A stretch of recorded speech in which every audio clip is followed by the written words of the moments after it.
Hi everyone, my name is Ritika and welcome back to my channel.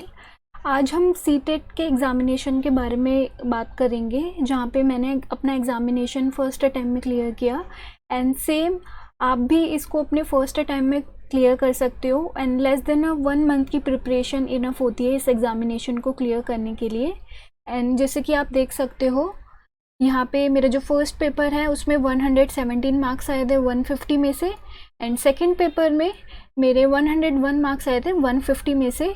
ये जो preparation मैंने की थी आई थिंक 20 to 30 डेज़ में ही की थी, क्योंकि मेरे पास टाइम की शॉर्टेज बहुत ज़्यादा थी। सो लेट्स स्टार्ट कि मैंने कौन कौन से रिसोर्सेज यूज़ किए एंड मैंने कैसे प्रिपरेशन की और आप कैसे कर सकते हो। सो फर्स्ट मैं रिसोर्सेज की बात करूँगी, जो मैंने रिसोर्सेज यूज़ किए थे सीटेट को क्लियर करने के लिए। एंड मैंने जो अपने रिसोर्सेज रखे थे वो बहुत ही ज़्यादा लिमिटेड रखे थे। आपको भी लिमिटेड रिसोर्सेज रखने हैं। अगर आप 10 चीज़ें पढ़ोगे तो ये पेपर और भी टफ़ बना देगा आपके लिए। सो फर्स्ट थिंग जो थी वो सिलेबस था। मैंने जो सबसे पहले अपना सिलेबस आइडेंटिफाई किया कि क्या क्या सिलेबस है, फर्स्ट पेपर में कौन कौन से टॉपिक्स आते हैं, कौन कौन से चैप्टर्स आते हैं, कौन कौन सी बुक्स मुझे रेफ़र करनी है। And same with the second paper, मैंने सारा सिलेबस एक पेपर पे नोट डाउन किया, देन स्ट्रेटेजी बनाई कि मेरे को कौन सा सब्जेक्ट कब पढ़ना है। जब मुझे सिलेबस पता लग गया कि हाँ एग्ज़ामिनेशन में Hindi, English, EVS, social science, maths आती है, देन उसके बाद सबसे पहले मैंने क्या किया, मॉक टेस्ट लगाया। यस, मैंने सबसे पहले कोई भी यूट्यूब चैनल, कोई भी बुक नहीं पढ़ी, सबसे पहले मैंने मॉक टेस्ट लगाया है। मॉक टेस्ट लगाने से मुझे पता लगा कि मेरे कौन से स्ट्रॉन्ग सब्जेक्ट हैं, कौन से वीक सब्जेक्ट हैं। देन उसके अकॉर्डिंग मैंने अपनी प्रिपरेशन स्टार्ट की। जो मेरे वीक सब्जेक्ट थे उन पे मैंने ज़्यादा फोकस किया, एंड जो मेरे स्ट्रॉन्ग सब्जेक्ट थे उनको मैंने फोकस किया, बट प्रायोरिटी मैंने वीक सब्जेक्ट्स को दी। एंड देन मैंने कोई भी पेड बैच नहीं लिया था, मैंने अपनी प्रिपरेशन सिर्फ यूट्यूब से की है। सो यूट्यूब पे मैंने कौन कौन से चैनल्स फॉलो किए, कौन कौन से टीचर्स से मैं पढ़ी, this thing I will let you know. And the revision is the most important part of the examination. अगर आप रिवीजन ही नहीं करते हो तो ऑफकोर्स आप अपने लिए ही प्रॉब्लम क्रिएट करते हो। सो अब रिसोर्सेज स्टार्ट करते हैं। सो फर्स्ट, मॉक टेस्ट ने मेरी कैसे हेल्प की। अगर आप यहाँ पे डेट देखोगे 11th of November, यहाँ पे मैंने अपना सबसे पहला मॉक टेस्ट दिया था, जहाँ पे मैंने कोई बुक, कोई यूट्यूब चैनल रेफ़र नहीं किया था। It just a random test which I have given. अब यहाँ पे मेरे जो टोटल स्कोर बन रहे थे, जो पेपर 1 होता है प्राइमरी क्लास के लिए, 82 बन रहे थे 150 में से। इट मीन्स कि मुझे पेपर 1 में इतनी प्रॉब्लम नहीं है, I can easily clear this examination. जो फ़र्क आ रहा था वो सिर्फ 8 मार्क्स का आ रहा था, क्योंकि जो कट ऑफ जाती है वो आपकी 90 जाती है। ये क्वालिफाइंग एग्ज़ामिनेशन है, इसमें आपको ऐसा नहीं है कि अगर आप हाईएस्ट मार्क्स लाओगे तभी ये पेपर क्लियर होगा। You just need to have 90 marks in the examination and ये आपका पेपर क्लियर है। तो अब मेरे को 82 से 90 की जर्नी ज़्यादा दूर नहीं थी। सो इसलिए मैंने इस एग्ज़ामिनेशन में कैसे प्रिपरेशन की वो मैं अब आपको बताती हूँ। सीडीपी मेरा स्ट्रॉन्ग था। अगर आप देखोगे 21 में से 30 में से 21 मार्क्स बन रहे हैं, इट मीन्स सीडीपी मेरा स्ट्रॉन्ग है। मुझे यहाँ पे ज़्यादा एफर्ट लगाने की ज़रूरत नहीं है। मैथ्स मेरा बहुत ज़्यादा वीक था, 11 मार्क्स बन रहे थे। सो मैथ्स पे मैंने हद से ज़्यादा फोकस किया, एंड ऑफ कोर्स बाद में इसने मुझे हेल्प भी किया। ईवीएस भी मेरा वीक था। ये नॉर्मल एनवायरनमेंट सब्जेक्ट नहीं होता है, इसमें आपको पूरा 1 to 5 जितने भी एनवायरनमेंट के कॉन्सेप्ट होते हैं वो क्लियर करने होते हैं। तो ईवीएस भी मेरा एक one of the important subject है जिसमें मैंने फोकस किया। And the language, Hindi language मेरी ऑफ कोर्स स्ट्रॉन्ग थी, and same with the English. तो इनमें मुझे एफर्ट डालने की ज़रूरत नहीं थी। अगर यहाँ पे आप देखोगे 11 से लेके 17 में बहुत ज़्यादा गैप है। तो ये गैप इसलिए है क्योंकि जो भी मैं मॉक टेस्ट लगाती थी उसको मैं पूरा सॉल्व करती थी, चाहे उस एग्ज़ामिनेशन में मैंने सही क्वेश्चन अटैम्प्ट किया है या गलत किया है, मैं पूरा उसको अटैम्प्ट कर दी थी।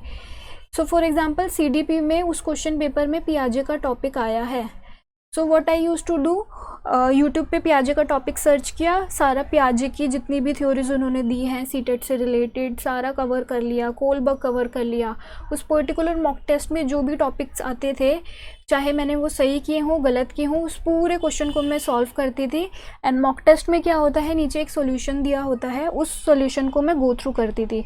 सो फर्स्ट एडवांटेज क्या होता था, इससे आपकी रिवीजन होती थी। जो भी आपने सही क्वेश्चंस किए हैं आपको उसके बारे में और ज़्यादा कंटेंट आपको जानने को मिलता था। अच्छा जो नीचे कंटेंट दिया है, अच्छा पियाजे ने ये थ्योरी दी है एंड इन्होंने ये बताया है। सेकंड थिंग जो होती थी उसमें आपको पता लगता था किस टाइप के क्वेश्चंस आते हैं। प्रीवियस ईयर क्वेश्चंस बहुत इंपॉर्टेंट रोल प्ले करते हैं इसमें, आपको प्रीवियस ईयर बिल्कुल भी नहीं छोड़ने हैं, मैंने सारे प्रीवियस ईयर्स कर रखे हैं। थर्ड थिंग बेनिफिट क्या होता है, इससे आपकी स्पीड आपको पता लग जाती है कि आप पर्टिकुलर जो सब्जेक्ट हो उसको करने में कितना टाइम लगा रहे हो, उसके अकॉर्डिंग आपको अपनी स्पीड को मेंटेन करना होता है। सो इसलिए यहाँ पे गैप है क्योंकि मैं सारा क्वेश्चन पेपर सॉल्व करती थी और वो सारा कंटेंट एक दिन में कवर करना पॉसिबल नहीं है। सो इसलिए 17 देन 24 35 ऐसे करके मैंने एग्ज़ामिनेशन दिया। एंड ग्रेजुअली क्या हुआ, मेरे एग्ज़ामिनेशन में आप देख सकते हो काफ़ी ज़्यादा फ़र्क आया। देन सेकंड टाइम जब मैंने पेपर दिया 90 बन रहे थे, कट ऑफ क्लियर हो रही थी 102 114 111। एंड इसके बाद भी मैंने काफ़ी सारे मॉक टेस्ट दिए, वो मैंने यहाँ पे मेंशन नहीं किए थे क्योंकि मुझे लगा कि अब ज़रूरत नहीं है, 90 अबव मार्क्स बन रहे हैं, so I don't have to maintain this sheet. Same with the second paper मैंने 20 तारीख को दिया था एंड यहाँ पे आप देखोगे मेरे 95 स्कोर बन रहे हैं। 95 जो स्कोर है वो सेफ स्कोर नहीं है, you need to score more than 100 और 110। देन अगर आपके मॉक टेस्ट में इतने नंबर बन रहे हैं देन आप इजीली इस पेपर को क्लियर कर सकते हो। एंड जो सेकेंड पेपर की CDP आती है वो बहुत ही ईजी आती है, आप यहाँ देख सकते हो 28 नंबर पहले ही मॉक टेस्ट में बन रहे हैं। इवन मैंने कुछ नहीं पढ़ा हुआ था, यहाँ सोशल साइंस में 30 बन रहे हैं। ये 30 मैं कहूँगी ये बाय चांस ही आए हैं 30 नंबर, क्योंकि कैसे ही गया था, सोशल साइंस में मुझे कुछ नहीं आता था। हिंदी में 21 नंबर, इंग्लिश में 16, ऐसे करके मैंने ये एग्ज़ामिनेशन की प्रिपरेशन की। देन सेम जो नेक्स्ट मॉक टेस्ट था वो थोड़ा हार्ड था इसलिए 83 बने, उसके बाद 103, 79, 101, उसके बाद भी मैंने काफ़ी सारे मॉक टेस्ट दिए। सो मॉक टेस्ट में आपको क्या स्ट्रैटेजी बनानी है, सबसे पहले जो भी आप पर्टिकुलर मॉक टेस्ट लगा रहे हो सो उसको आप लिखोगे, एक इंडेक्स बनाओगे। इंग्लिश में आपके कितने नंबर आ रहे हैं, फर्स्ट डे 12 आ रहे हैं, 13 आ रहे हैं, 14 आ रहे हैं, जितने भी मार्क्स आ रहे हैं मैथ्स में, EVS में। एंड डे बाय डे आप अपनी प्रोग्रेस को चेक करोगे, इससे क्या होगा आपको पता लग जाएगा कि कौन से सब्जेक्ट आपके स्ट्रॉन्ग है और वीक है। सो जो मॉक टेस्ट मैंने यूज़ किए थे ये टेक्स्ट बुक के अडर 24 के और बाईजूस के यूज़ किए थे। सो टेक्स्ट बुक मेरे को सबसे बढ़िया लगता है अगर अब मॉक टेस्ट की बात करूँ, और बहुत ज़्यादा एक्सपेंसिव भी नहीं है। सो टेक्स्ट बुक में क्या होता है, मैंने एक मॉक टेस्ट जो लिया था वो आई थिंक 269 का या 200 समथिंग का लिया था, जिसमें मेरे को 18 महीने का मिला था। इसमें क्या था, SSC CTET जितने भी एग्ज़ामिनेशन होते हैं वो सब मेरे को मिला था। एंड इसमें बेनिफिट आपको ये होता है कि सारे टेस्ट आपको मिल जाते हैं, DSSB, KVS, SSC के आपके CGL, CHSL सब इंक्लूडेड था। एंड टेक्स्ट बुक में आप इजीली एनालाइज कर सकते हो आपके कौन से सब्जेक्ट इजी हैं, आप किन सब्जेक्ट में अच्छे हो, किन सब्जेक्ट में आपको प्रॉब्लम हो रही है।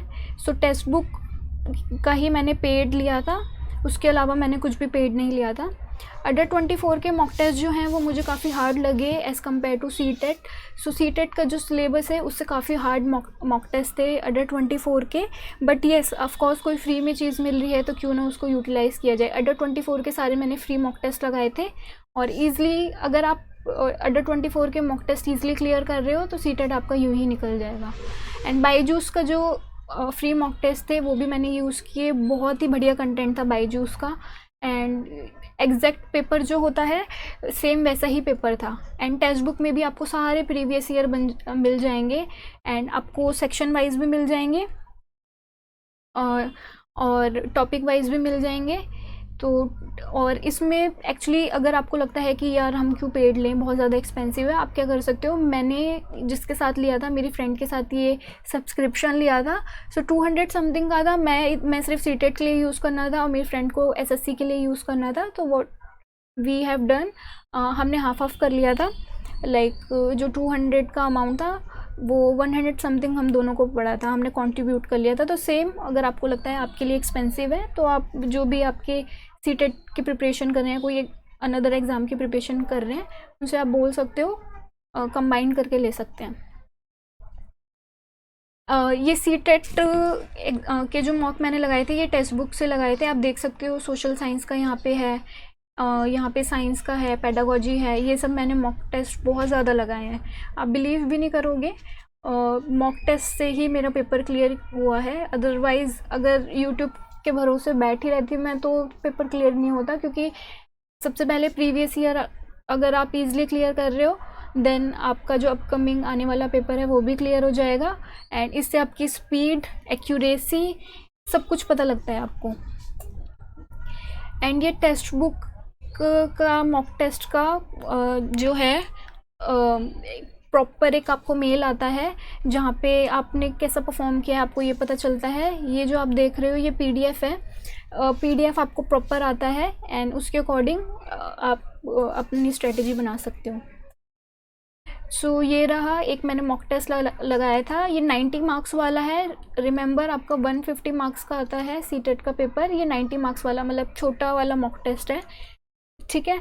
इसमें मेरी रैंक पता लग रही है कि 27,000 लोगों ने पेपर दिया था, मेरी 2200 की रैंक है। स्कोर मेरा 64 था, जो टॉपर का स्कोर था वो 85 था, एवरेज जो स्कोर गया 42 था, ठीक है।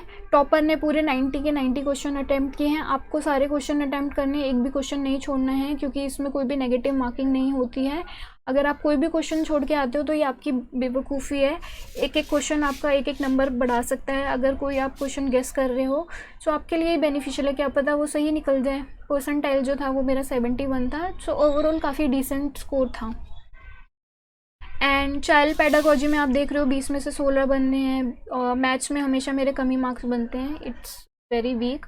एनवायरनमेंट स्टडी में 16, लैंग्वेज में 12, 15 में से 12 एंड इंग्लिश में 8।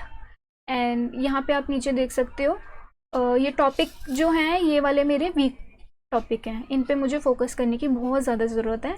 एंड ये मेरे स्ट्रॉन्ग टॉपिक हैं, Indian geography, speed, time, inclusive education, EVS, ये सब मेरा बहुत स्ट्रॉन्ग है। तो इन पे मुझे ज़्यादा फोकस करने की ज़रूरत है, जस्ट रिवीजन की ही रिक्वायरमेंट है।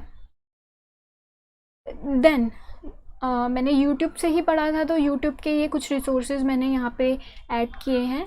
अड्वा 24 बहुत ही बढ़िया चैनल है, आपके सारे मैथ्स के सीडीपी के कॉन्सेप्ट यहाँ से क्लियर हो जाएंगे। Then there is Edutap and let's learn, Adhyayan Mantra and Byju's. सो मैंने काफ़ी रिसोर्सेज को यूज़ किया है एंड आपको भी सारे फ्री रिसोर्सेज को यूज़ करना चाहिए। सो अड्डा 24 से मैंने EVS and CDP, reasoning, maths ये सब कवर किया था। एंड एड्यूटैप से मैंने भी CDP, social science, let's learn से जितनी भी पेडागोजी है वो कवर की थी। अध्ययन मंत्रा से maths, CDP, same with Byju's, जितनी भी सोशल साइंस के सीडीपी के कॉन्सेप्ट थे वो सब मैंने कवर किए थे। तो अभी आप सोच रहे होंगे इतने सारे रिसोर्सेज यूज़ करने की क्या ज़रूरत थी, आप एक पर्टिकुलर चैनल पे क्यों नहीं स्टिक थे। सो सी, मुझे ऐसा लगता है कि अगर आप दूसरे चैनल्स को भी एक्सप्लोर करते हो तो कुछ नई चीज़ें आपको जानने को मिलती है। सो अगर सीडीपी की बात करूँ तो लेट्स लर्न की जितनी भी हिमांशी मैम ने 5 प्लेलिस्ट बनाई हुई थी, English pedagogy, Hindi pedagogy, then there was a subject EVS, अगर वो सब अगर आप कवर कर लेते हो तो आपका 90% सारा सिलेबस कवर हो जाता है पेडागोजी से रिलेटेड। सो मैंने वहाँ पे उनको फॉलो किया। सो समटाइम्स व्हाट हैपेंड कि आप एक ही चैनल को देख देख के बोर हो जाते हो। सो थोड़ा एडिशनल इन्फॉर्मेशन के लिए आप अदर रिसोर्सेज को भी यूज़ करते हो and I will must say आपको बहुत ज़्यादा इन्फॉर्मेशन गेन होगी। देन जितनी भी पेडागोजी सब्जेक्ट है मैम ने मैराथन बनाई हुई है, आप उन 5 मैराथन्स को देख सकते हो। रिपीटेड मोड पे देखोगे तो सब कुछ आपको एकदम दिमाग में फिक्स हो जाएगा। देन दानिश सर का मैं सोशल साइंस के लिए आपको हाईली रिकमेंड करती हूँ। एडू टैब पे उन्होंने 4 आवर्स की एक मैराथन बनाई हुई है, सारे सब्जेक्ट उन्होंने क्लियर किए हुए हैं, मैंने भी वहीं से क्लियर किया है अपना। एंड मेरे पास इतना टाइम नहीं था कि मैं एनसीईआरटी को कवर करूं, क्योंकि आई थिंक मैंने लेस देन 1 मंथ ही प्रिपरेशन की है, बहुत कम टाइम था। सो उस मैराथन को मैंने काफ़ी रिपीटेड मोड पे देखा जब पेपर आने ही वाला था, 1-2 दिन बचे हुए थे, तो उसकी वजह से मेरा सोशल साइंस क्लियर हुआ। एंड सर ने एक मैराथन वीडियो ईवीएस की भी एडू टैब के चैनल पे बनाई हुई है, वो आप देख सकते हो। एंड अभी दानिश सर बाईजूस में पढ़ा रहे हैं, पहले वो एडू टैब में पढ़ाते थे। फिर उसके बाद टीचर्स अड्डा पे आशीष सर, आयुष सर मैथ्स बहुत अच्छा पढ़ाते हैं, सारे प्रीवियस ईयर उन्होंने कवर करा है। आशीष सर ने जितनी भी एनपीई से रिलेटेड पॉलिसी थी, प्रीवियस ईयर जितने भी शॉर्ट वीडियोस काफ़ी अच्छी हैं। अगर आपको सर ने डे वाइज, जैसे जो पेपर था वो 17 दिसंबर से शुरू होने वाला था, मेरा पेपर 17 दिसंबर को था, फर्स्ट डे में पेपर होने वाला था, but due to some technical issue पहली बार सीटेट का पेपर ऑनलाइन हो रहा था। सो वो क्या हुआ, वो शिफ्ट हो गया जनवरी के सबसे लास्ट डे, तो मेरा सबसे लास्ट डे पेपर हुआ था। सो थोड़ा सा डिफरेंट आया था सीटेट का पेपर इस बार।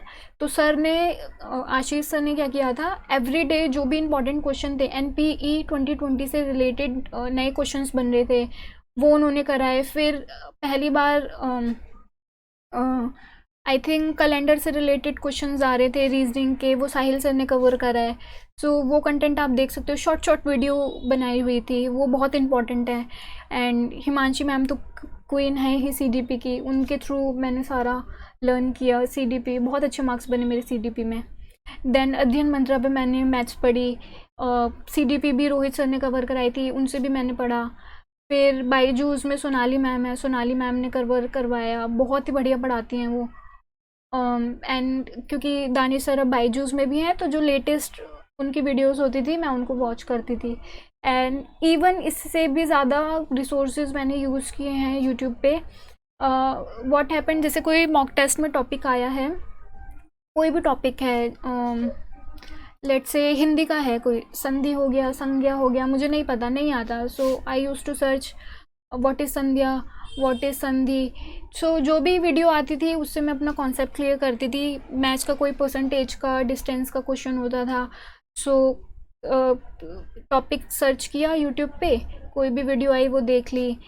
सेम विद इंक्लूसिव एजुकेशन क्या होता है, जेंडर रोल क्या होता है, जेंडर स्टीरियोटाइप क्या होता है, टॉपिक सर्च किया, जो भी स्टार्टिंग की 2-3 वीडियो ऊपर आती थी उसमें से देख लिया।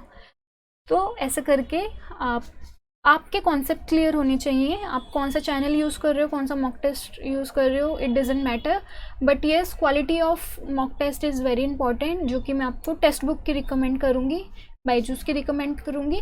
एंड जब आपका कॉन्सेप्ट एकदम बढ़िया हो जाए, एकदम क्लियर हो जाए, देन स्विच टू अड्डा 24, उसका जो लेवल है वो थोड़ा हार्ड है। सो ये शायद स्लाइड थोड़ा बिगड़ गया है, तो यहाँ पे कंक्लूड कर देते हैं कि हमने किस किस के बारे में बात की। सबसे पहले आपको मॉक टेस्ट लगाना है, आपको देखना है कि आपको आपके फर्स्ट टाइम कितने नंबर बन रहे हैं, एनालाइज करो। मैथ्स वीक है, साइंस वीक है, इंग्लिश वीक है, आपका कौन सा सब्जेक्ट वीक है, एंड उस पर आप ज़्यादा फोकस करो, ठीक है। मॉक टेस्ट आपको लगाते ही रहना है, इससे क्या होगा, स्पीड आपकी बढ़ेगी, आपको पता लगेगा आप कहाँ पे स्टैंड करते हो, टॉपर के मार्क्स कितने आ रहे हैं, एवरेज स्कोर क्या जा रहा है, आपका क्या स्कोर जा रहा है, कौन से टॉपिक आपके वीक हैं, स्ट्रॉन्ग है, ठीक है। एंड प्रीवियस ईयर तो आप मिस कर ही नहीं सकते हो। Previous year is the most important thing in the CTET examination. Question repeat होते हैं एंड होते रहेंगे। So previous year is very important. अगर आप एग्जामिनेशन पे बिना प्रीवियस ईयर के जा रहे हो, so it will be a problem for you. Then YouTube, अगर आप कोई भी पेड रिसोर्सेज यूज़ नहीं कर रहे हो, YouTube is very beneficial for you. I don't recommend any paid batches. YouTube पे बहुत ही बढ़िया कंटेंट अवेलेबल है, तो YouTube you can use. And this 4th thing is revision. अगर आप रिवीजन नहीं करोगे तो फिर आपके लिए प्रॉब्लम हो जाएगी, आप सब कुछ भूल जाओगे, पेपर के टाइम ब्लैक आउट हो जाओगे। रिवीजन आप चाहे तो सर्टेन पीरियड के बाद कर सकते हो, जैसे मेरी तो डेली रिवीजन होती थी क्योंकि मैं पूरा मॉक टेस्ट ही सॉल्व करती थी। या तो आप क्या कर सकते हो, वीकली कर सकते हो रिवीजन, या फिर 2 से 3 दिन बाद कर सकते हो। तो ये ही आपको लिमिटेड रिसोर्सेज यूज़ करने हैं, ये मेरे लिमिटेड रिसोर्स थे। फर्स्ट इज़ मॉक टेस्ट में ही आपका प्रीवियस ईयर इंक्लूड था, एंड यूट्यूब। ठीक है, mock test and YouTube. And finally उसके बाद मेरा रिजल्ट आया। Let's check the result, then I will come to this slide. So या ये रहा मेरा रिजल्ट। सीडीपी में मेरे जो मार्क्स बने थे पेपर 1 में 28, 29, सीडीपी मेरी बहुत स्ट्रॉन्ग है। फिर मैथमेटिक्स में मेरे कम नंबर थे। व्हाट हैपेंड, जो मेरा फर्स्ट पेपर था there was some issue with the system, and मैंने वहाँ पे बात भी की, मैंने सीबीएसई को मेल भी किया था, कुछ रिस्पॉन्स नहीं आया। There was some technical issue when I was solving this mathematical paper, but जो क्वेश्चन आए थे वो बहुत ही ज़्यादा ईजी थे मैथ्स के। एनवायरमेंट स्टडीज़ में 26, हिंदी में 22। या सो हिंदी में क्या हुआ था प्रॉब्लम, नहीं वो सेकेंड पेपर में हुआ था, I will tell you later. English में, हाँ इंग्लिश में 20 एंड टोटल है 117। एंड मैं सेकेंड टाइम भी एग्जामिनेशन दूंगी सीटेट का, जहाँ पे I will be try to score more than 30। Then this is the second paper, 29 CDP. Social science में कम नंबर थे। आई टोल्ड यू दैट मेरा काफ़ी सोशल साइंस में मैंने एनसीईआरटी नहीं पढ़ा था, बहुत कम टाइम था, वो भी मैंने 1-2 दिन पहले ही दानिश सर की कुछ वीडियोस देखी थी, सो उसकी वजह से बहुत ज़्यादा हेल्प हो गया था। देन हिंदी में प्रॉब्लम क्या हुआ था, पूरा का पूरा एक पैराग्राफ के क्वेश्चन अलग थे, मतलब पैराग्राफ कुछ और था और उसके जो क्वेश्चन थे वो अलग थे। तो ये बहुत बड़ी मिस्टेक थी सीटेट एग्ज़ामिनेशन में, जिसमें बाद में लोगों को नंबर भी मिले। जितने भी उस पैराग्राफ से रिलेटेड क्वेश्चन थे उसके नंबर दिए गए, क्योंकि पूरा पैराग्राफ ही गलत था। इंग्लिश में 20 एंड टोटल मार्क्स जो थे 101 थे।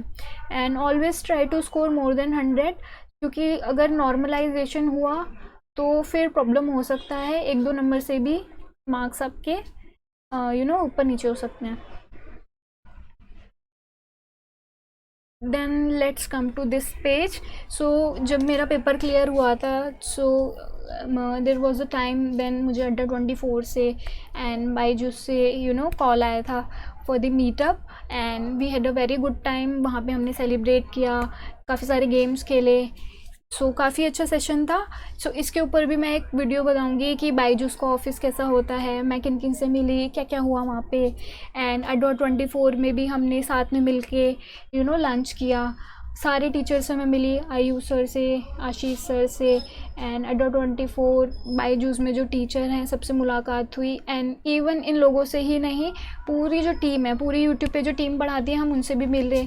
वहाँ पे हमने जाना कि शूटिंग कैसी होती है एंड पढ़ाते कैसे हैं। वहाँ पे इतने बड़े बड़े स्टूडियोज़ थे जो कि मैंने पहले कभी नहीं देखे थे, मैं उनको शूट नहीं कर पाई, बट या जो भी मेरे पास फ़ोटोज़ एंड वीडियोज़ हैं वो मैं नेक्स्ट वीडियो में कवर करूँगी।